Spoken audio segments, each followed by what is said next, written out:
What is up, ladies and gentlemen of YouTube land? This is Guy. You're watching the JustBlueFish channel. With me, as always, is AB from Watch Collecting Strategies. And of course, if you're not subscribed to him, I have a link in the description to his channel. And we are joined by special guest and watch collector extraordinaire, Chris. You can call him Chris. I don't know if he wants to disclose his last name. He's a viewer of my channel for a long time.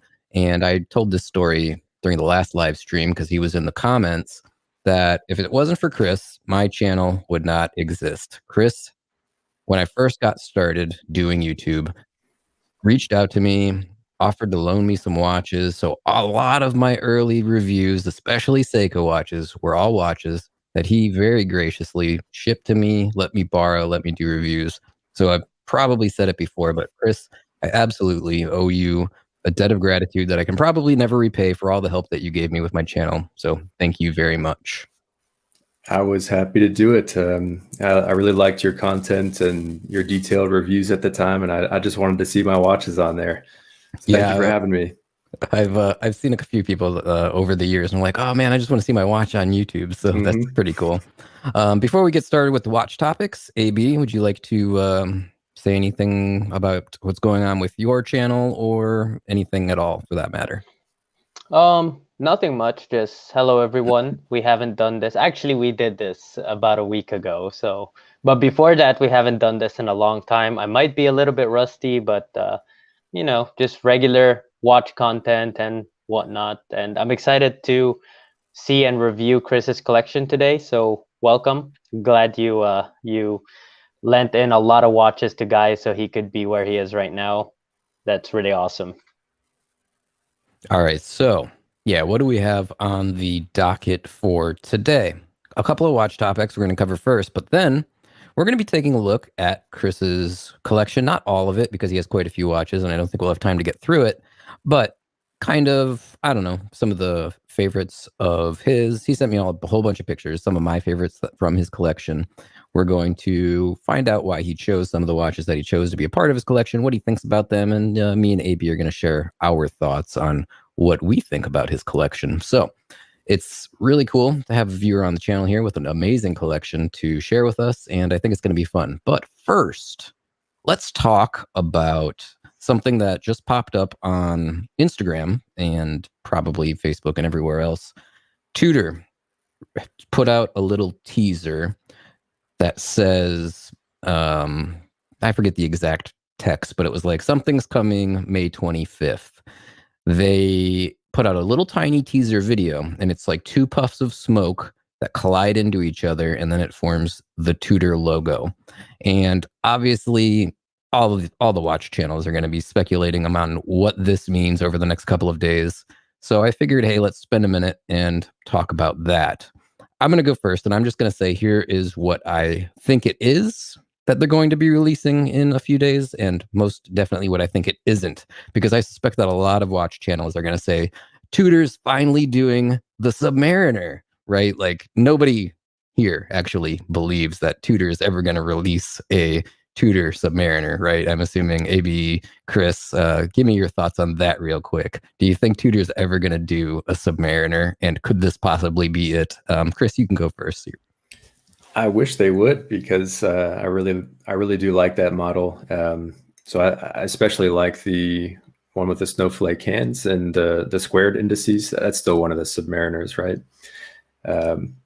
So I wish they would, but I think that would be giving us exactly what we want, and we never get exactly what we want in watches, right? There's almost no perfect watch out there.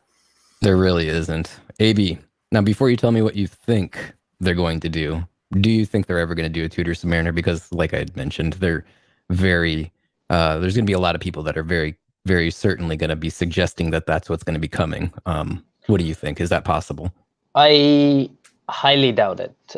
Purely for marketing purposes, Tudor has done a fantastic job finally separating themselves from Rolex. I mean, only people in the know that Tudor has to do with Rolex.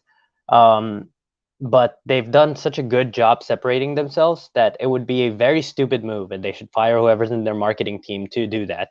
We want it. It's a phenomenal watch, but it just doesn't make any sense. It would cannibalize from the sales of the Submariner, potential sales.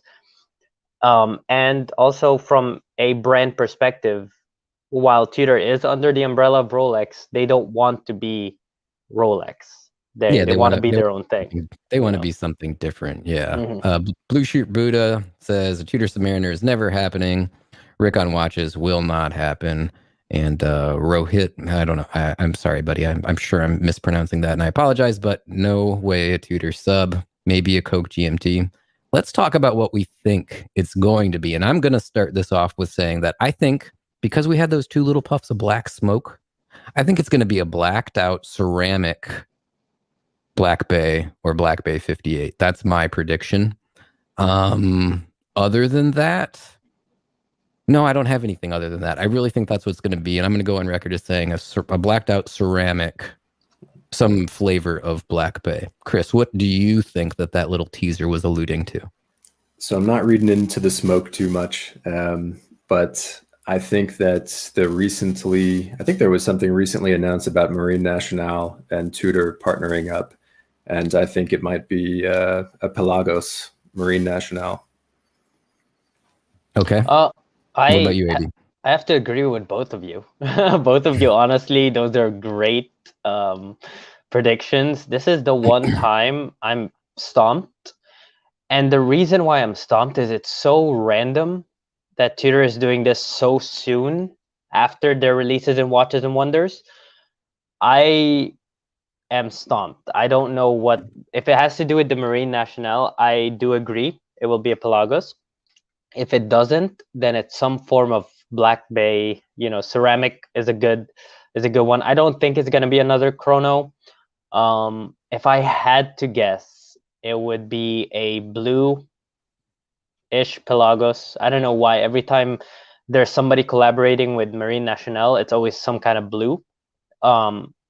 So if I had to guess, that would be it. But honestly, this is so random that I'm kind of stumped. Yeah, I mean, you bring up a good point. They just had new releases not too long ago. So why this? Why now? Why wait? It's a good question. I think maybe that Chris is onto something with that, whatever you want to call it, partnership, I guess. Maybe the partnership wasn't in place when they when they did their last set of releases. So this is why this one is delayed. That would make sense. If my prediction with a watch case made out of ceramic blacked out, like, you figure maybe they would have released that with all of their other releases. So yeah, I don't know. I wouldn't put money on it, but they're all good guesses, honestly. Let's see what the comments say. Do we have anybody making predictions here? We've got Hans. I wish it did, though, and in a blue dial. I think he might be talking about the Submariner we were discussing. Square markers like the OG. Big Wrist says never say never, but never. Still talking about that Submariner. Yeah, never happening. Rick on watches. Ceramic black would be cool. Blue shirt Buddha. Bruce is calling Chris's predictions good, and yeah, he's probably right. We'll find out in a week, and we're gonna have to award some points when we figure out who was right, if any of us were. Any ceramic bezel insert on a 58 would be cool. I don't know if it would be something so simple. Like, that's not like hey, let's make a big announcement. But I mean, yeah, we haven't seen ceramic bezels on any of the Black Bays yet, have we? Yeah, I would say that a ceramic bezel would be an entirely new big release when they do that. I don't think they would do it this soon after releasing the Black Bay Silver and all of that with the aluminum bezels. I think it's a little too soon to come up with ceramic. Now, that is something that isn't far from what Tudor would do. I just think it's a little too soon. I think it's just going to be a variation of a Black Bay or Pelagos, to be honest. Nothing crazy. On the topic of Tudor and specifically Black Bays, I know, Chris, I think you still have the original ETA burgundy maroon Black Bay, right? Yes, I do. Now, we'll obviously talk about this when we look at your watch collection. I'll bring up that picture, but let me ask you, because for me, the snowflake hands is really the deal killer for Tudor. I just don't like them. I mean, it's not like I think it's a bad watch, and I would probably keep it if someone were to give me one. But in general, what do you think of how Tudor has been going over the last few years? I'm curious from just, a watch enthusiast and not somebody that's on YouTube talking about this all the time. When you look at what Tudor's done over the last several years, how do you feel about them as a potential customer? Well, I'm actually starting kind of to move away from, I don't know, I'm more interested in high horology the more I get into this. So I'm not really looking to Tudor as much anymore. And I like the Black Bay a lot for what it is. Mine's the 41 millimeter. It's a bit chunky because I'm a small wristed guy as well, relatively speaking. It's 6 3/4 inches. And so it wears a little bit big compared to all my other collections. It's a bit chunky, but in terms of where Tudor is going, the Black Bay was an incredible watch for them. It's really what truly launched the brand in the US at least. And there's been so much focus on it in the past decade. I mean, when I really got into watches, it was just getting hot. And now it seems like it's even more so with after the releases of the 58 and all the different variations since then. And I like it. I'm not a big fan of the gold one that came out recently. I think the silver is okay. Not a fan of the case back, but I wish that we'd get a bit more focus away from the Black Bay now. It feels a little bit like Tudor's riding on their laurels. And that's good. The Black Bay needs to continue to be a major part of their lineup, but I want to see something new. So what about Chris, you, AB? Where are you at on the Tudor product catalog, if you will? I think what they're doing is great. If it ain't broke, don't fix it. I don't like the new. I don't think I said this before, or maybe I did, but I'm not a big fan of the new silver Black Bay. I think it will tarnish, and there's already been proof that it's tarnishing. They promised people that it wouldn't, but it just doesn't. I get it. The luster looks a little bit nice, but to me personally, call me crazy, I would have rather seen a white gold, Tudor Black Bay 58 than a silver. But realistically, I would have rather seen a steel variant of the Black Bay 58. It was just such a weird release. Bronze has been really hot lately, so I guess they're testing the market. But in my opinion, when it comes to patina, bronze could look nice. Patina on silver just looks really damaged, so yeah, I like what Tudor's been doing. Some of the stuff they're doing is a little bit weird. I would change a few things if I was working in their team, but I'm sure every watch enthusiast would. So far, if it ain't broke, don't fix it. Stay with the Black Bay until you need to do something else later on. 2 quick comments about this topic, and then we'll move on to the next one. Any chance of a 39 millimeter Pelagos? Personally, I don't think so. I don't know. The Pelagos is just a big watch. I think it's just the way it's meant to be. What do you guys think? Chris, you first. Do you think a 39 millimeter Pelagos could be this announcement, or even sometime in the future, or what? I'm with you on this one. I think that the Pelagos is kind of meant to be a big watch. If they downsized it a little bit, I mean, what is it, 42 or so? I'm not even 100% sure, but at 40. It might be 40, but it's like a big 40. I'm not 100% sure, though. It might be 42. I'd have to double check myself. It just looks chunky. To be honest, I don't think I've ever tried one on. I'd like to. Yeah, so the Pelagos is actually 41 millimeters, but the bezel overhangs, which makes it 42. It's really weird. When I had one, I kind of had to size it because I felt like there was something weird. I think the bezel overhangs to 42. The case is 41. I at first really wanted a 39 millimeter Pelagos, but realistically, with us who like smaller watches, we tend to, just because we like it doesn't mean we have to ignore the fact that they still have clients who like bigger dive watches. So why would they, now that I think about it, why would they shoot themselves in the foot and only make mid-sized dive watches? It would be very smart for them to keep the Pelagos as a bigger size, the Black Bay smaller size. You want the smaller dive watch, go with the Black Bay. A little bit bigger, a little bit sportier, go with the Pelagos. I think they're gonna keep it at 42. Yeah, the Pelagos to me is kind of like their Sea Dweller, right? Like they Yep. got their Submariner kind of thing in the Black Bay, and they got their kind of Sea Dweller kind of thing. One more question on this Tudor topic, and we'll go on to the next one. The Rancher asks at Chris, what about the Panda Chrono? I suppose just in general, do you what do you think about those new releases? Yes, I am a big fan actually. So it seems like the white one is a little bit more popular. Well, white dial with the black subdials. I tend to prefer black dial with white subdials.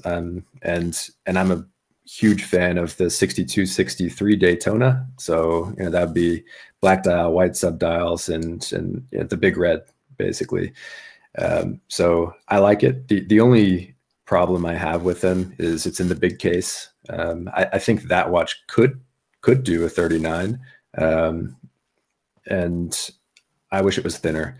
I think the thickness is inexcusable. Yeah, that's just my opinion. So that's another direction that my collection has started to head in recent times. I'm really appreciate proportion.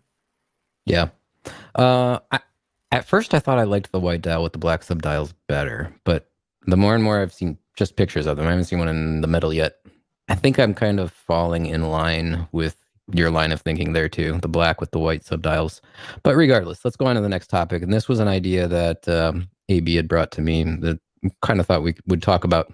The new Rolex Explorer 36 millimeter, obviously a watch that I'm super interested in checking out because I love the Explorer in theory, but that 39 millimeter Explorer, as many people know, just didn't really sit well with me.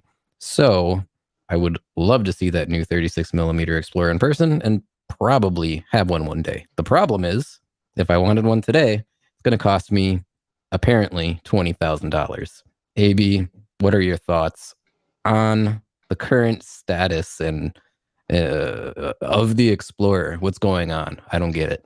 So I've been watching the market for the Explorer quite heavily for the past 2 weeks.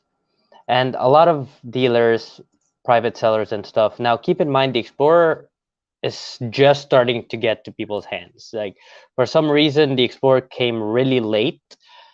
And people are now listing them for about $14,000 to $20,000 on the pre-owned market. The reason why they're doing this is because they're trying to jack up the price from the beginning, hoping that a lot of people will follow, which they will. And the way this could go, it could go both ways. Either Rolex will limit their supply, which, judging by a lot of people I've talked to, it's already kind of hard for you to get the Explorer 36 for some reason. And now the pre-owned market is just hovering around $14,000 to $20,000 for the past 2 to 3 weeks, which is, will it stay at $20,000? Hopefully not. It's not a Daytona. It's not a BLNR. Well, let me ask you this. Like, do you know, are people actually paying it, or are dealers just asking it? I know people are willing to pay $9,000 to $10,000. That I do know. For a watch that retails for $6,550, if I'm not mistaken. Yeah, and two things. So the Explorer, I know for a fact people are offering $9,000 to $10,000. I know the Tiffany dial Blue Oyster Perpetual, people are actually paying $18,000 for that watch. Like, they're actually doing it. 16 to 18 is the market for a simple Oyster Perpetual. So that's why I'm hesitant about the Explorer, like going down beyond 14. But yeah, the simple Rolex pieces now are going crazy. Granted, the Tiffany dial Oyster Perpetual is a little bit different from the Explorer, but still, simple three-hander trading for $18,000. Yeah, cool dial, but it is insane. It is a little bit rarer. It's a little bit more Mm-hmm. exclusive, and exclusivity, people like that. I mean, I kind of see why the Tiffany dial is going Mm-hmm. for more money. I don't, I mean, other than the fact that it's brand new, I don't see why the Explorer could hold the prices for the long term like it's currently doing. Mm-hmm. What are your thoughts on the new 36 millimeter Explorer, Chris? We talked about it a little bit earlier, and you had pointed out, I didn't even realize it's actually not even 36 millimeters. It's quite a bit smaller, in fact. Yeah. So I'm definitely a fan of the 36 millimeter Explorer in general. But anybody who pays 14K or more, really anything more than 10K for an Explorer, you're a fool, in my opinion. Mm-hmm. It doesn't make any sense. That watch is going to be in the collection for another decade at least. And I don't know. I think if you're patient, you can easily get that from your AD. Maybe not in the next year, but there's just not enough intrinsic value there, and there's not enough rarity. It's only rare because it's brand new. So I can see paying a premium for something, with true rarity, that's also hot on the market. But I mean, 800,000 watches a year, it's Rolex, and not for me. And so what you're saying as well is it's not 36 millimeters, right? So Bark and Jack had a video, I think it was actually yesterday, where he put some measurements up. It was 35.3 millimeters is actually the diameter, which that's quite small when you're used to like the 39 millimeter. And I just wish that Rolex would have given us the real happy medium, which would have been a 37.5 or so. Yeah, let's just step it up a hair. Comment here.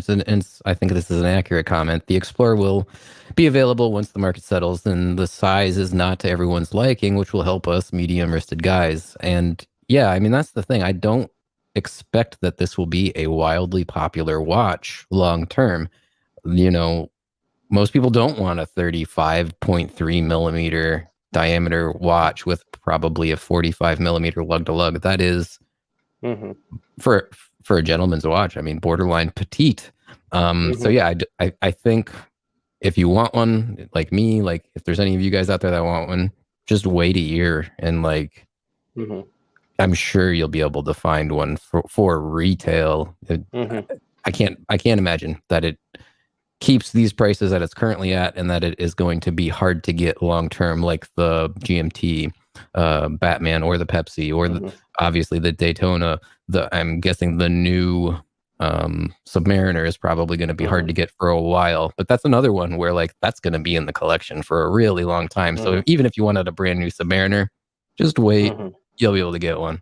Yeah, I've heard the Submariner is actually not that hard to get, and I'm going to agree with Chris here. I've actually said that in my video that the Explorer is going to be around for a long time. It's a core watch in their collection. The Tiffany dial, Rolex can easily discontinue it next year. And if they do that, game over. That watch will trade at 30,000, mark my words, but the Explorer is such a core watch in the collection. Unlike, I get it, the Oyster Perpetual is a core collection, but those colored dials are not. It's not part of their, it's hot right now. Who knows what will happen 5 years from now? But unlike those, the Explorer is a core watch in their collection. It will flood the market. And when that happens, whoever spends 14,000 to 20,000 right now for that watch because they can't wait deserves the depreciation, to put it nicely. All right, well, let's talk about what's in the title of this video, Chris's watch collection. And like I'd mentioned, a bunch of people have joined since the beginning of the stream. Chris has been a viewer and supporter of my channel for as long as I can remember. And again, I'm going to tell the story, and I'll tell it a million times if I have to. My channel wouldn't exist today if it wasn't for Chris. He loaned me a ton of watches early on. A lot of my early videos that are reviews of Seiko watches were all loaned from him. He didn't know me from Adam and reached out to me and shipped those watches all over the country to let me borrow them and do videos. So I'm really happy, A, to have him on the channel, and B, to take a look at his collection and hear what he thinks about how he built this collection. And I want to hear about what AB thinks about these watches, because there's some really nice watches in this collection. But we're going to start out first with a vintage Seiko? Because in my mind, Chris, you sort of almost have two collections. You have a great vintage Seiko collection, and then you have kind of a luxury watch collection. So the first one I want to look at, let me just pull up the screenshot that you sent me. I believe this is it here. This Seiko chronograph. I don't know anything about it. I can't wait to hear about it. So what can you tell us about this watch? What's the model number? What's the movement in it? How old is it? Where did you find it? I mean, whatever you can tell us about it, because I think it's a really cool watch. And, you know, being a fan of Seiko, I wish they still made this model. I look at this and I'm like, man, it's amazing. The floor is yours. So, I guess I started collecting contemporary Seiko when I started out. Actually, just it was really good watches for practical prices, and I think once you spend a little bit of time in that, it's that the logical next step is getting into the vintage side of it a little bit more. And especially if you're looking for chronographs, some of the cheapest high quality chronographs on the market are vintage Seiko.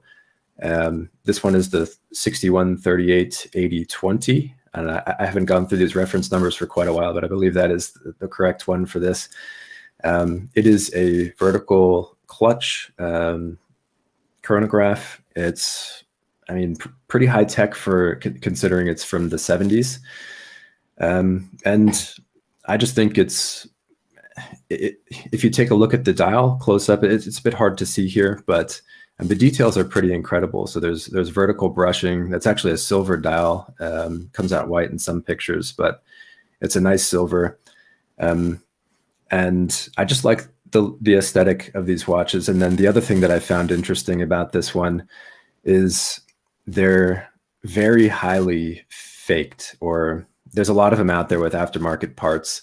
And it's extremely easy to get tricked into buying one that you think is legit and isn't. So it was just kind of a fun rabbit hole for me to go down into, doing some research, just to find out all the intricacies of this watch, and make sure I'm getting something that I should be getting for my money. Of course, you have to, if you really want to be sure, sometimes you end up paying for it.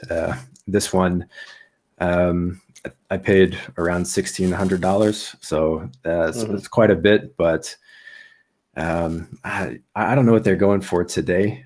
At the time, you could find some around the $700 mark, probably. But you're taking your chances there. So this one had just been serviced. It has had a polish. That's about the only negative it has going for it. But new crystal, the dial's in fantastic shape. Those dials can actually rust if they're not taken good care of. So that's pretty important on these. And I bought it out of Australia, of all places. But sometimes you have to go around the world to find the right one. And I'm glad you found this specific one. From my knowledge about this piece, it's actually extremely rare for you to find one in decent condition, especially the fact that it is from the 1970s. And like you said, a lot of the examples out there are in really bad condition. Not to mention, this is an automatic Seiko chronograph, which during the 1970s is a very interesting move. Now, if I remember correctly, this is pre-Seiko, pre-quartz, or right in the beginning of quartz, which is fantastic, because this watch could have easily not existed in an automatic configuration. It could have been a simple quartz watch that nobody would really care about. But I used to look at, I was probably hunting down this watch maybe 2-3 years ago. So my knowledge on it is very faint at the moment, but I do remember giving up because I couldn't find a good, proper condition. And, or like you said, people fake this watch a lot. And hopefully Seiko takes note and brings back a modern iteration of it. But that is a fantastic piece. And they've actually done a couple modern interpretations, but the subdials are in the wrong places every time. And I think that kind of kills it for me. The SNR 029, if I remember correctly, I don't think it was a comeback for this watch. I've seen the quartz versions of them. Like I said, my knowledge right now on this specific model is very faint, but hopefully they come back with it.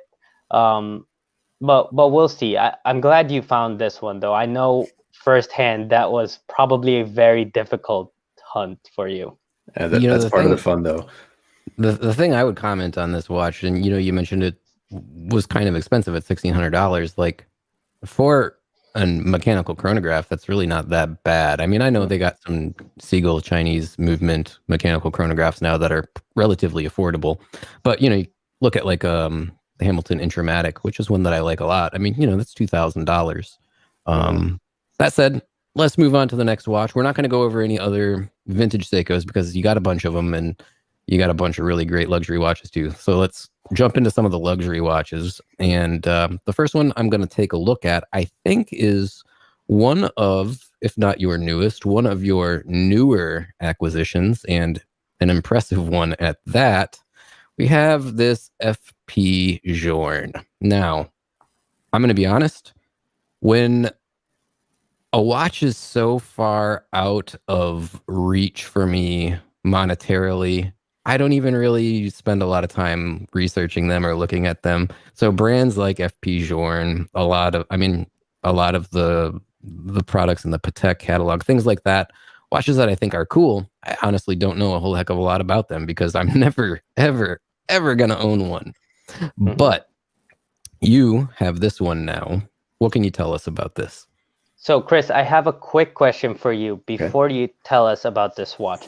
What made you transition from, relatively affordable to what we will see later on, luxury, and then now to high horology? Because that's something I really I love finding out from collectors what makes them do the jump from luxury watches, Omega, Rolex, and so on. Then you go to the FP Journe chronometer, 18 karat gold movement, just such a stunning watch from an independent watchmaker, which a lot of people never ever invest in. They just stick with Rolex and Omega, and they stop there. They don't really start to look at the independents, FP Journe, Gronfeld, Carry, and so on. So what made you transition? Well, I think honestly it was just kind of the logical progression of things. So I eased my way into the luxury watch world with the Black Bay. Actually, that was my first watch that was anywhere near that kind of price point. So I paid almost probably full retail for that thing. I was trying to build a relationship with this AD even back then. This was probably in 2016 or so. But so I guess once I had the Black Bay, you really appreciate the quality that you're getting. And I actually had a choice to choose between in-house and non-in-house. And personally, I love the proportions much better of the ETA. I love the aesthetics much better on the ETA as well. The smiley face and the rose. But after spending time with that, I don't know. I'm constantly researching things. My career has caused me to be away from home quite a bit. Especially at that time, I was away from home about 300 to 320 days a year. And so it's not like I had a lot of free time on my hands, but the free time I did have, it was, I was just by myself, even though, I had a girlfriend at the time and who's now my wife. So as I don't know, I guess it's always like trying to get to that next level of quality. I mean, I think what made me buy my next watch in the collection was when I was looking at my Black Bay, they showed me some Omegas as well. And when they there was an Aqua Terra that they handed me. And when they put that thing under the point lights at the AD, the indices lit up like nothing I'd ever seen before. And that just captivated me. So that was already, as soon as I was buying my Black Bay, I was already kind of seeing the next level of finish. So I'm somebody who's very interested in quality things. My background is, well, my education is mechanical engineering. So the more complicated it is, the better for me. So that's part of the progression as well. You know, first, it's just interesting to have a mechanical movement at all. You know, then it gets interesting to, I don't know, have a power reserve or something like that. And you know, then a chronograph, and then you know, minute repeater. And we see that with your collection moving forward. First, I would love to hear about this one, but looking at your collection, we see that you definitely have a love for mechanical things, and I can see how you progress, because not a lot of people jump from, you know, Omega and some of the other brands we're going to talk about to FP Journe and the likes of them. And I'm sure you're looking at others. Once you start dipping your toes in the high horology space, you enter a new world that a lot of collectors all of a sudden discover, and it's quite overwhelming. So let me ask you, what made you decide to get the FP Journe chronometer, specifically with the rose gold case, because that is the most underrated and undervalued FP Journe chronometer at the moment. Obviously, the blue is trading for 70 to 100,000 now. So my question is, why this specific piece? And if I may ask, do you know what the year they produced this specific one? Yes. So this specific one is a 2015. So interestingly, this is the one where the numerals on the dial are kind of embossed. So they're actually stamped in there. They went to applied indices in the more recent years, but I think it was actually just last year or so. Anyhow, I spend a lot of time on Instagram. That's kind of my main place where I get watch content, along with YouTube. And I don't know, over the past couple of years, I've seen Journe, but wasn't particularly that interested. I think probably for some of the same reasons that Guy mentioned. You know, I just didn't really think it was within reach. But I started paying a bit more attention recently. I think that just in general, this brand has gotten a lot more exposure just in the past 12 months, and 12 months before that, it was also on the rise. And you know, you got Teddy Baldassar, you know, going out with Mr. Wonderful, shopping for Journe. So you know, that this content's just popping up everywhere. Of course, that probably influences me a bit, and so. Recently, I did a trip to Switzerland because I'm in Germany at the moment, so I could travel during COVID times. And while I was there, took the opportunity to tour the kind of downtown area or I guess kind of the shopping district. And I mean, any brand you could ever imagine is there. It's like being a kid in a candy shop if you're a watch collector. I was pretty overwhelmed, but you know, let me interrupt you real quick, Chris. Rick asked, "What's your IG handle? Do you care if I share that with people?" Yeah, go for it. I'll put that in the comments if people want to check out your collection, and then.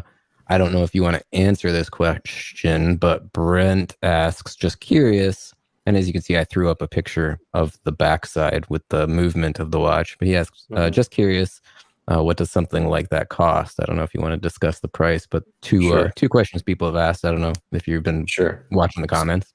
So, by the way, I think you did my personal Instagram, but I got the watch one as well, which is at Seiko and stuff. Oh, I'm sorry about that. But that's fine. You're welcome to check out the personal one too.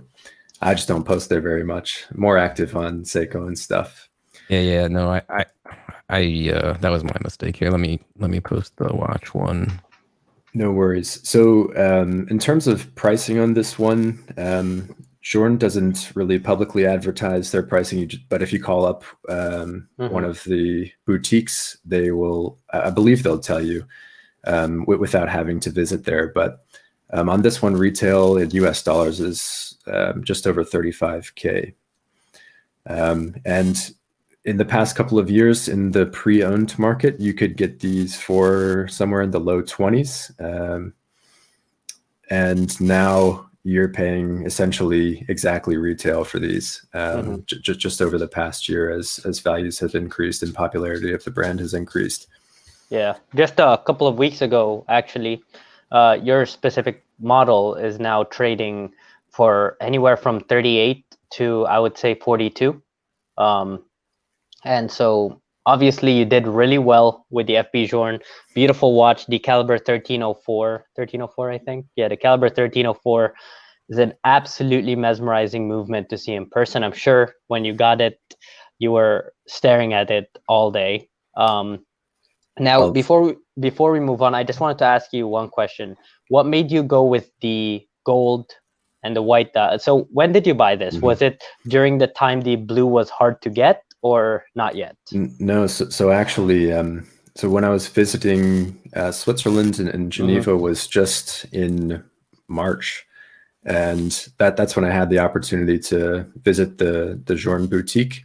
That was the first time I ever had hands on one or saw one in the metal, and you know, from that moment, I was pretty captured by it, and you know, I just wanted to find a way to see if I could add one to my collection. And the thing that justified it for me, and you know, also my wife, is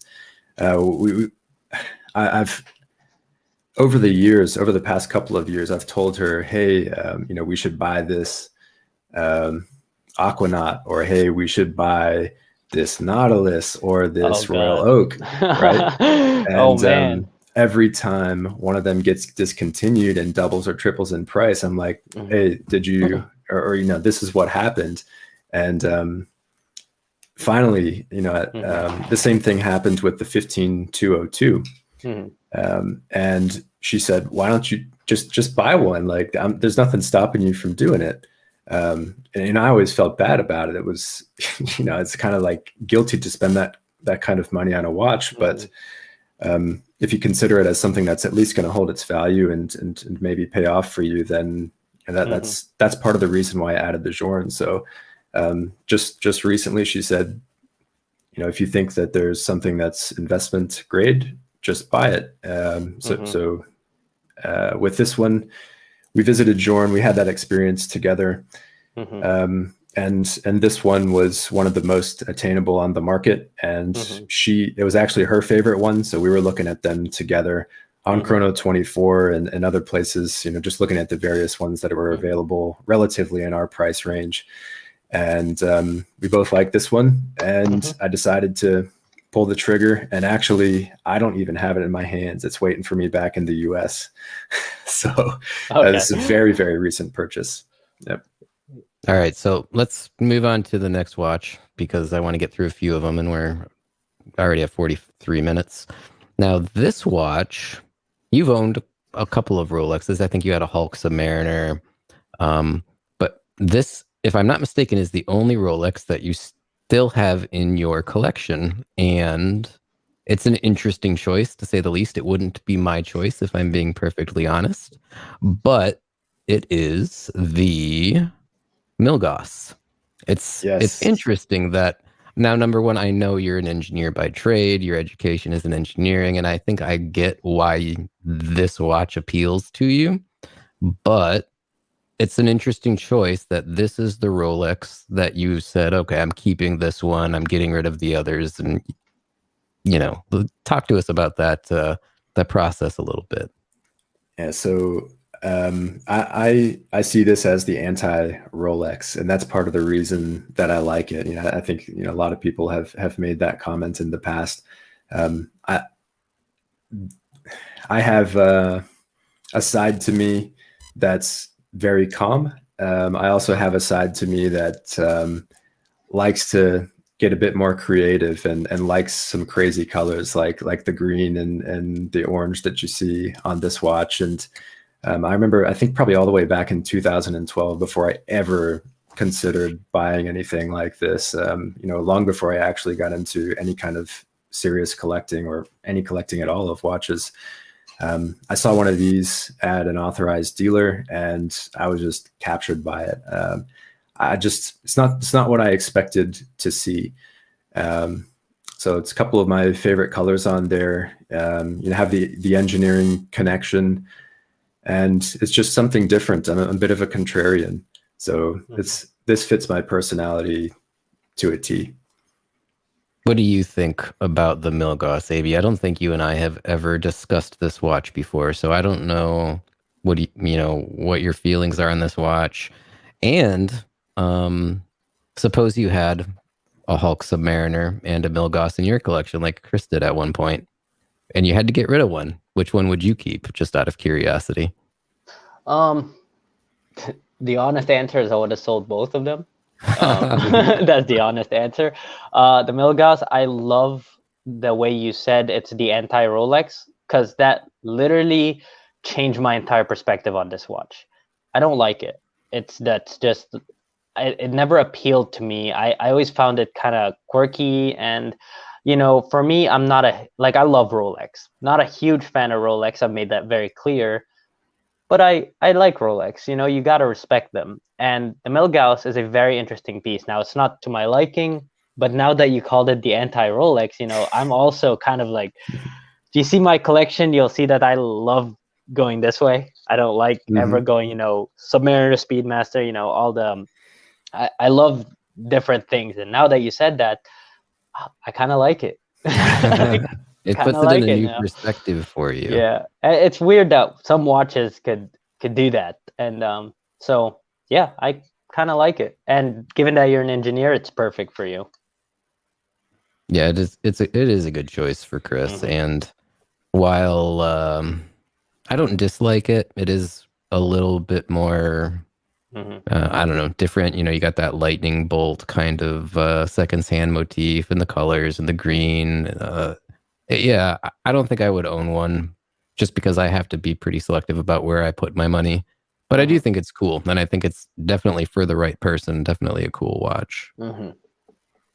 Let's pull up the next watch here. Let me look through the list that we have. All right, I'm going to pull up one that AB is going to geek out over, I'm sure. It's an interesting watch. It's an interesting complication that I don't think most people will probably appreciate, and I can't wait to hear why you guys like it. I'm sure you'd both like it. I know Chris does, because it's his watch. It's the JLC Geophysic True Second, and that's a deadbeat seconds movement, right? So it's an automatic movement, and it beats at 28,800 or whatever it runs at. Maybe it's a high beat movement. I'm not 100% sure. But like quartz, it just ticks one tick per second, right? So tell us about this watch, Chris. Why of all the JLCs, and there's great JLCs, not saying that this isn't one of them, but there's a lot of great JLCs to choose from. Why did you go with this Geophysic, and what is it about that deadbeat movement that appeals to you? And then we'll let AB geek out on his JLC stuff. So this will definitely not be my last JLC. I'll tell you that for sure. I'm a fan of their ultra thin watches. The only thing I'm not a fan of with them is I find them a bit too big. So I like their old 37 millimeter versions. I think 39 millimeters is a bit too big for like the ultra thin Moon, for example, at least for me. I love the Reverso, and that's probably going to be one of the next that I add to my collection. Do you remember a while ago, I did a video on my channel, and it was kind of reviewing your watch collection at the time. This is probably going back about 3 years ago. And one of the things that we discussed in that video was, what should you get next? And I said, you need to get a Reverso. I'm surprised you haven't gotten one yet. Well, I'm waiting for my wife to get it for me. So I'm hoping for this year. I got my fingers crossed. But I've always liked JLC. Always wanted to add one to the collection, but I've always loved the deadbeat seconds complication even more. And I started. That's probably how I found this watch. I was looking into deadbeat second watches, and I really like this one because it's so understated. So I love it when somebody thinks it's just sub $1,000 quartz watch or something like that, or maybe even sub $100 quartz watch. I mean, you definitely get that from some people. And then I like that because then I have the opportunity to tell the story, flip it over, show them and say, yeah, it's such a tongue-in-cheek complication. that's what I love about it. And then this watch is one of those that has just details for days. So it doesn't look like it at first glance, but it's for the owner, right? So when you really get close up on that dial, the texture's incredible. The marker finishing is incredible. And the movement is really unique as well. It's almost I think unique to I this got a piece. movement picture. I can't seem to find it though. I keep pulling up just the watch, but I'm gonna get that movement picture up because it is very nice. Yeah, it's a nice looking movement. I like the architecture. You can see the deadbeat seconds mechanism going in there. But now, as I'm getting into high horology and understanding what that kind of finish looks like, I'm a bit spoiled. So, this one looks great at first glance, but if you take a look at the beveling, you can tell it's all done by machine. And now I'm like, oh, I want some hand anglage on there. But after this JLC, for you to get a deadbeat, the only relatively affordable ones from my at least knowledge is this and the Habring. Yes. If you want another deadbeat, that's gonna cost a lot more if you want better finishing. I love this watch to death. Like, if you sell it, let me know. Like, I love this watch. So first of all, JLC is the watchmaker,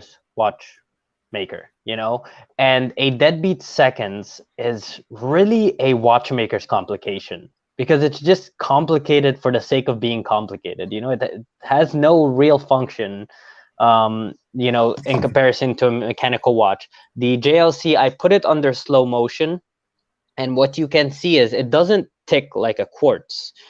The one thing that surprised me is it will tick, but then there's like a few milliseconds that the hand sweeps a little bit and then it ticks, sweeps a little bit and then ticks. And I love that. That is just, I don't know why that little detail kind of makes me geek out, but from all the modern JLCs, this is one of my favorites. I always say JLC were peaked in the 90s. They were really focused on complications, amazing sizes, and so on. But then, after the 90s, they're still great. And Richemont kind of ruined a lot of things. I feel like their movement could have been a lot better when it comes to finishing, like you said. But that being said, for the price, it's an outstanding piece. The other thing that that really drew me to this one. So I also have the bracelet for it, and it's quick release on the bracelet. The clasp has 2 different extensions that you can do on the fly. So a lot of nice features, and the finishing on the bracelet is incredible. I mean, I've handled several Royal Oaks, and they're very eye-catching because of the flat surfaces, right? The flat shiny surfaces is what catches your eye. But in the bracelet on this one, it's got 3 center links and 2 bigger outer links, and everything is beveled. And the brushing is top notch. The polishing is top notch as well. I bet you that it takes almost as much as what goes into a Royal Oak bracelet on these. So that's where I found getting a lot of value is with the case and bracelet finishing on this. The movement finishing is okay, but the rest of it is top notch. And the dial. The dial's also, absolutely, like you said, you have to have a loop, but then you see that texture. Actually, in specific lighting, when you see that texture, such a great watch. The great choice with this one. Thank you. Let me hit a couple of comments here, and then we'll move on to the next watch. James Duffy says, I love deadbeat seconds. Thomas asks, what about the, how do you pronounce this? Duometre? Duometre, yeah. Well, I'm not familiar with that one. Would you guys, either of you want to, I don't know, sound off on that question? Incredible watch.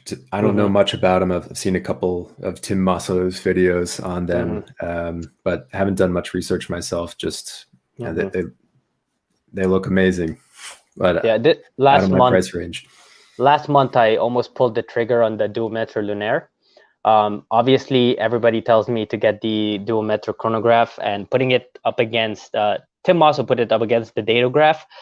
I wouldn't say the architecture of the movement is as nice as the datograph, not by a long shot, but it is one of JLC's best watches, in my opinion. The duometric chronograph, even the Lunaire. I just love a moon phase complication, which is why I almost went with it. I went with something else, but if that something else didn't exist, the duometric is, in my opinion, one of the best realistic grail for JLC. Because after that, once you get into minute repeaters and whatever, then that's a little bit crazy. But for realistic grails, you can't go wrong with the duometric. All right, we're gonna do 2 more watches, and then I think we're gonna be out of time. The one of the last 2 watches here, Chris has in his collection several chronographs, but this one might be my favorite, and it's a watch I've yet to have seen or handled in person. It's the Zenith El Primero. And I remember when you were buying this watch a while back, you were talking to me about it via text, and you were kind of having a little bit of an existential crisis. It was like, should I wait and get the new one, or should I get the one that's coming out, or should I get the previous one? And there's just like little teeny tiny differences between the subdials and the placements and the way they overlap. And you finally came to the decision to get this specific one. And I think you made a great choice, whether you got this one or I can't remember if it was the newer or the older one, how that came down. But there was some issues with like changes in mostly the aesthetics of the dial. But we have it sitting here on the steering wheel of is that a Cobra? Is that your Cobra? Yes. Yeah, yes. It looks very good sitting there on the steering wheel of that car. What can you tell us about this Zenith El Primero? Yeah, so as you said, it was just some small aesthetic changes that were made between the 2 models. Don't think you can go wrong. One interesting thing about these, though, is I believe they've now been discontinued.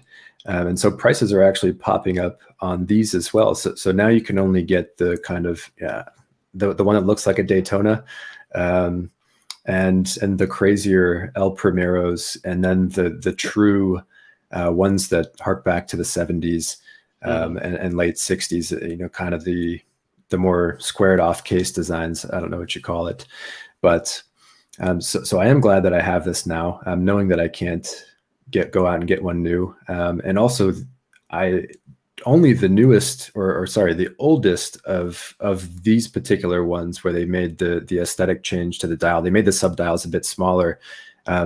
They had the same case as the previous versions, and then Zenith changed case manufacturers, and I think they increased the thickness by like 0.5 millimeter or so. But the nice thing about this is, for a chronograph, it's 12.5 millimeters thick, which it's a bit slab-sided in its design, but overall 12.5 millimeters is fairly slim for a chronograph. So compare it to like the Black Bay ones, they're in the 14 and some change millimeter range, and I think that makes quite a difference. But if you look at my collection, I have part of it that is kind of contrarian and not wanting to get what everybody else has. But there's another side of my collection that's all about the icons. So I quite like this, watches like the Speedmaster, watches like the Submariner as well. But I don't have that watch because it just never sat right on my wrist. What are your thoughts on this Zenith El Primero, AB? I suspect that you like it a lot, but maybe you'll surprise me. What do you think? So I don't like automatic chronographs, but that's just a preference. I've decided I won't buy an automatic chronograph anymore. It's just a weird little thing for me. That said, you can't go wrong with Zenith. It's the first chronograph to ever be commercialized, but arguably not the first chronograph ever made. But that's a huge argument on its own. But it was the first chronograph ever commercialized, and it is an absolute icon. You can't go wrong with Zenith if you're going to go with an automatic chronograph. That said, like I said, I'm not a big fan of automatic chronographs, but that's just my personal preference. I prefer to have a Speedy over this one. We needed to get a question here. Is that the 38 millimeter model? I didn't even know they made a 38 millimeter model. What Yes. size is this one? This is the 38 millimeter one. So Oh, is it? Okay. this was actually called the original 1969 at the time. That was what they had on the website. And it's the closest at the time that you could get to the A386 or so. And that's a big reason why I chose this watch as well, because 38 millimeters is perfect size for my wrist. It's actually, that's what I have on right now. I've got the El Primero. Oh, nice. And I don't know, I think that the subdials just caught my eye. It's very versatile. And the movement is legendary. It's another one of these that the story behind it kind of captivated me. You know, the cool thing about this watch for me, just aesthetically speaking, is so AB always busts my chops. Like, oh, all the watches that I like are super boring, and like I never like get out of my comfort zone. This is like the kind of watch that I could see me personally getting out of my comfort zone, because it's different. It's not just a black dial with, you know, your basic kind of meat and potatoes styling. It is a bit different, but it still feels kind of conservative. It's not too out there. Like, you got the red chronograph seconds hand, you got the blue, gray, and silver subdials, you got that darker chapter ring with the lighter inner dial, but it still feels it still feels conservative while still being different. I don't know if that makes a lot of sense or not. It still works, and you're right. With the Zenith El Primero, when they chose these colors, it could have easily looked extremely stupid, you know, to put it nicely. But for some reason, it just works. It just works so well, and maybe because we've known the icon for a very long time, that it doesn't bother us. Maybe a guy on the street will be like, well, what is this? But for some reason, the colors is easy on the eyes, despite the fact that it's not supposed to be. It's supposed to be kind of like, whoa, what is going on here? Why is that red, white, blue? Like, what is going on? But for some reason, it works, and like aesthetically, it is beautiful. All right, so the last watch that we're going to touch on, and this isn't the last watch of Chris's collection period, it's just all we have time for, unfortunately. We could probably spend another hour talking about the rest of the watches. But this watch might be just like the perfect quintessential everyday watch. And I get people all the time that ask me in the comments or send me messages, you know, I need an everyday watch. What should I get? And very often, this is one of a handful of suggestions that I give people. It's your basic Omega Seamaster Aqua Terra. And I believe this is the 38, or is it 38 millimeter version? And they also have the 41, right? But you went with the slightly smaller one. And I remember when you got this watch, it was another sort of existential crisis. You're like, well, I like the proportions of the dial, and maybe it was the hands also. I forget exactly what we talked about, of the bigger one, but it just doesn't wear as good on my wrist. Which should I get? And you decided to get the smaller one. I think this is awesome. And this is the older one that has the vertical striations on the dial, which I personally think looks better with the date over at the 3 o'clock side. And now they have the date down at the 6 o'clock side, and they got the different like kind of teak wood pattern dials. This is the one that I wish I personally would have gotten, and I should have followed your lead when you got this a couple of years ago.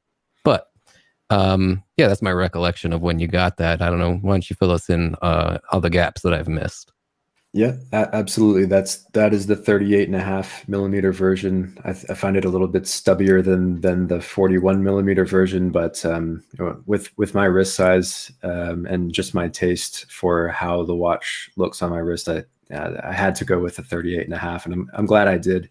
I'm also a huge fan of the vertical striping or teak deck on the dial compared to the horizontal. I think the new ones are fantastic as well, but this is the one that I saw in the AD when I was buying my Black Bay, and the way that the indices caught the light. I mean, this is one that is incredible under macro. So it's probably something I'm going to do this weekend is get some nice macros of the markers and the dial on this one. But I just don't think that there's a better blue dial under 30K basically. So I think the next best blue dial color wise and texture wise is in the blue royal oak.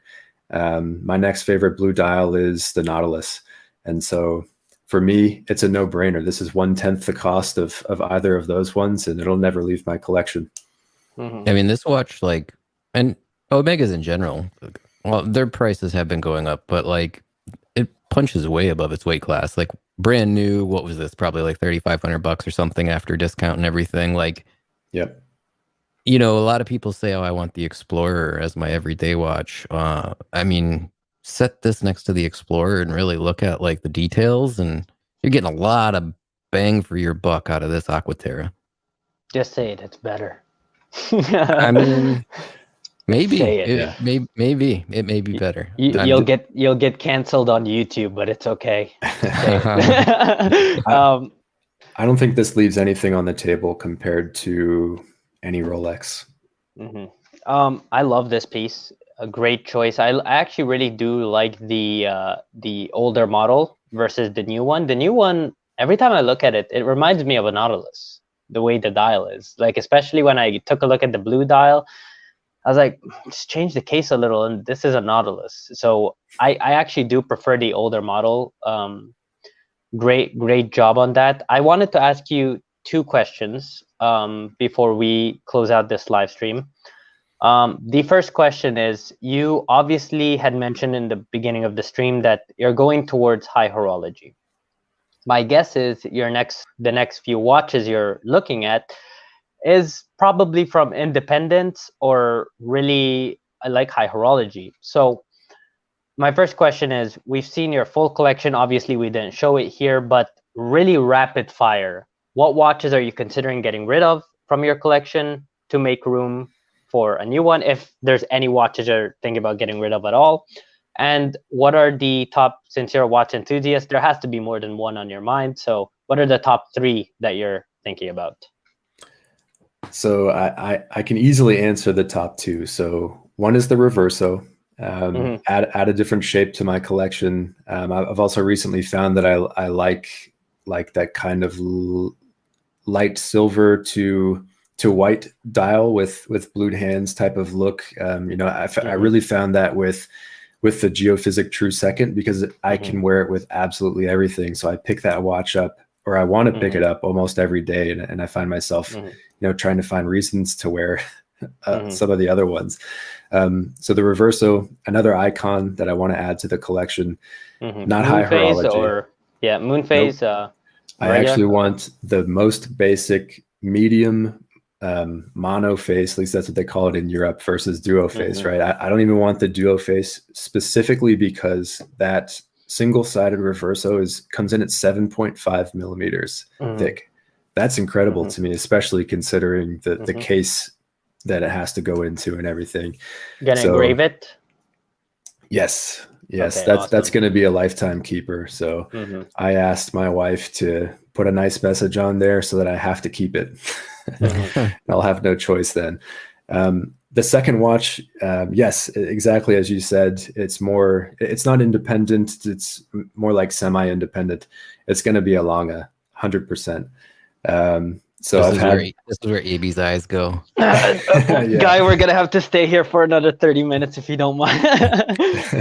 It's so I've had my eyes on the 1815 up down for a long time, and I would have added it before the Journe, but the Journe had to come first for a couple of reasons. So instead of letting go watches from the collection, there's a couple of other things so I used to be into car collecting actually in the past. Nothing too high end, but things that would at least hold their value. So classic BMWs for the most part. And I've got some remnants of those times that can free up a little bit of cash that won't fully buy the Lange, but I'll be able to stretch it. So quick question, 1815 up down, you're talking about the regular 1815, the chrono, the regular 1815 up down, the 39 millimeter, right? Yes, not the chrono. White dial, white gold? No, rose gold. Rose gold, beautiful. Yeah, that's an incredible watch. I actually handled one about 2 months ago. That piece is amazing. That's a great. This is gonna be your first Lange, right? That'll be my first Lange. I've handled it 2 or 3 times, and from the I didn't think I'd like it. I thought the 39 would be too big for a more dress watch, but that watch somehow, like my Geophysic True Seconds, it feels like it's on the verge of being too big, but somehow the Lange just it almost felt small. I was really surprised, and you'll get obsessed. I'll tell you right now. I have my the secret's out. I have my second Lange coming tomorrow morning, and it's awesome. not like I'm absolutely obsessed with the brand. The greatest thing about Lange is that they have zero compromise in their finishing. So obviously not the architecture and the complexity of the movements. Obviously a datograph, a triple split, a double split, a regular datograph won't be the same like a Saxonia, a simple manual wind caliber, but the level of finishing and attention to detail that they put into their watches, zero compromise, unlike Patek. But we got a question here from Tomas. The Lange all day. What is the price you're looking at for the 1815 up down? Yep. So probably a year and a half ago or so, when I started really seriously considering being able to purchase the 1815 up down, there's a couple deals that I saw around for probably like 18. That is not the case anymore. Lange is really picking up heat as a brand, I believe. And, what it's listed for is definitely probably not what it's being purchased for, but I've had a hard time finding anything under about 25. That there was one in like January or so from a private seller that was 20, went for 20K. And I mean, it got snatched up in less than a day. So I think I'm probably going to have to pay up a little bit for this one. And to be honest, I think Lange is getting to the point where they're going to have wait lists for the up down pretty soon. The Odysseus has wait lists. Pricing on those is huge, and Lange has said that the 1815 up down is their second most popular model after the Odysseus. Actually, the Odysseus is not even a normal wait list. I have a close friend of mine has the triple split, and actually 2 people that I've spoken to have the triple split, and it's still hard for them to get the Odysseus. And wow. they will tell you straight up when you walk in, you have to be a preferred client to get that watch, especially the blue dial. Not even talk about the white gold, just the stainless steel blue dial. For you to get that, you have to be a preferred customer.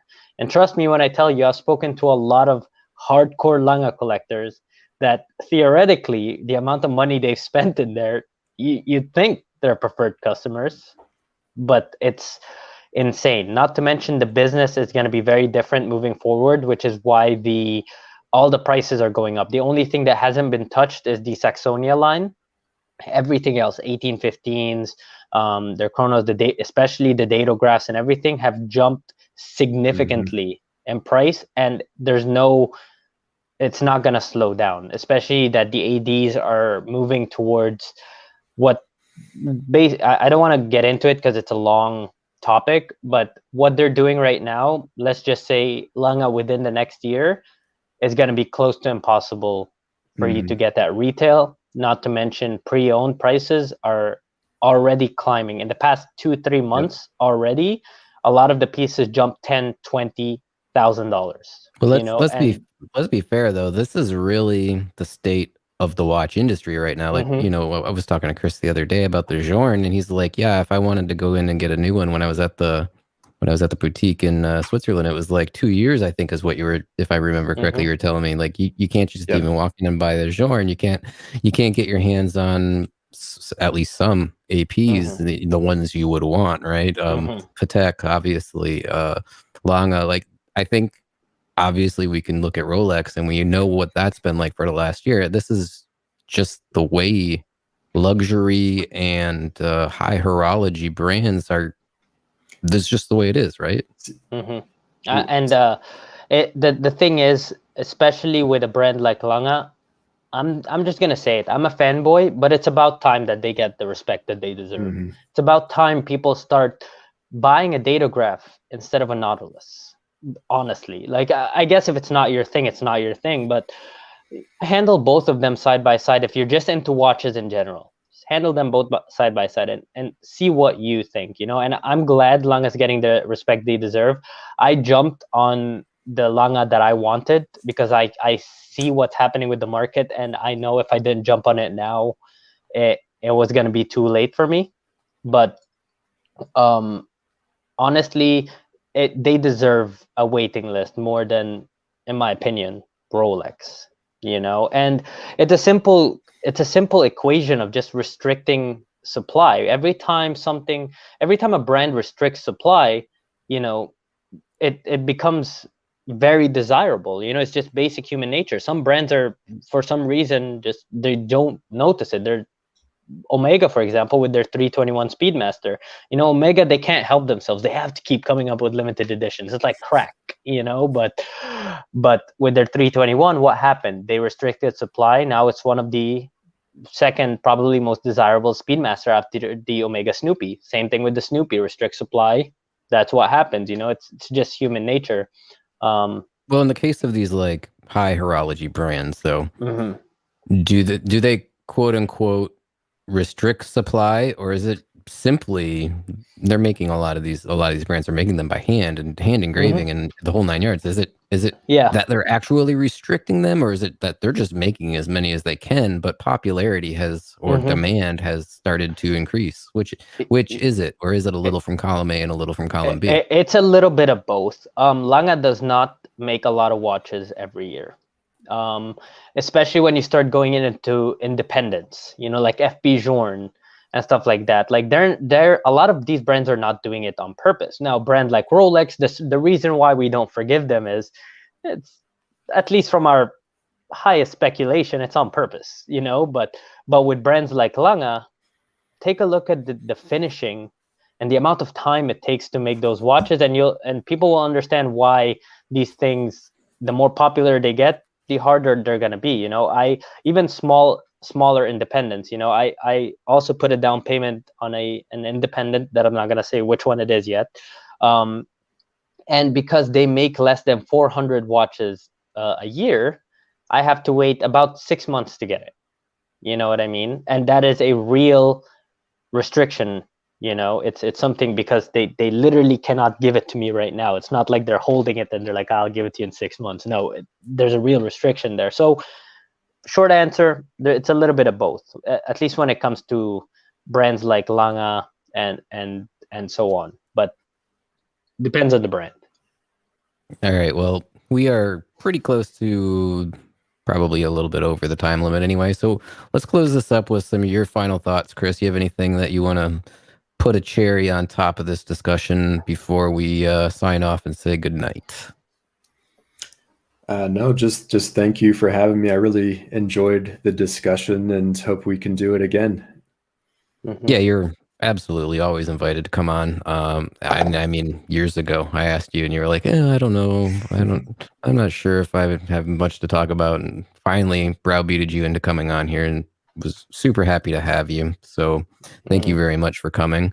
Obviously, AB is always here, not always on time, but he's always here. So we thank him for coming on as well. If you guys aren't already subscribed to AB's channel, Watch Collecting Strategy, there is a link down in the description. And I'll give you the floor. AB, do you have any final thoughts, questions, comments, concerns, or anything that you want to share with the audience before we call it a night? No, as always, a very enjoyable stream. I always love talking watches, especially with new people that I meet that are genuinely enthusiastic about this, open-minded about the watch hobby. You know, sometimes you meet people that are very close-minded. They won't even look at anything else but specific watches. And it's nice to meet a lot of collectors, as always. Obviously, we only went through about half of Chris's collection. So if he's up for it, obviously we have to do a part 2 to continue that's this. a good point. Yeah, you know, we should definitely do a part 2 at some point. We should, and so we can continue looking at his collection. And you know, by next time, obviously, as a watch enthusiast, as all of us are crazy, his future watches that he'll want will probably change. You know, will most likely change. So it will be a great discussion. Chris, thank you so much for joining us. And yeah.